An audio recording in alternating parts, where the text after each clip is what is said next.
கேளுங்க 450 ரூபா 450 400 ராஜே பாரு மீனா பாரு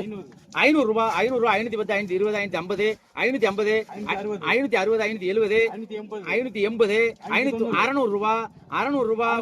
610 620 650 ரூபா எடுங்கண்ணே கேளுங்க 250 ரூபா 250 கம்பெனி என்ன எடுத்துக்கங்க நண்ட பாருங்க பார்த்து கேளுங்க ஆனா விலை கூட போகும் பார்த்துங்க கேளுங்க நான் ஏலத்தை விட போறேன் நாலஞ்சு உங்களுக்கு தான் எடுத்து வச்சா நீங்க மறந்துட்டீங்களா கேளுங்க 600 ரூபா 610 650 660 670 680 690 ரூபா கேளுங்க 800 ரூபாய்ங்க 800 ரூபா 800 ரூபா 800 800 ரூபா 800 800 ரூபா 810 820 820 850 ரூபா ராஜா 830 போங்க 800 ரூபா போடுங்க 820 போங்க கூர்த்த விலைக்கு கேட்காதீங்க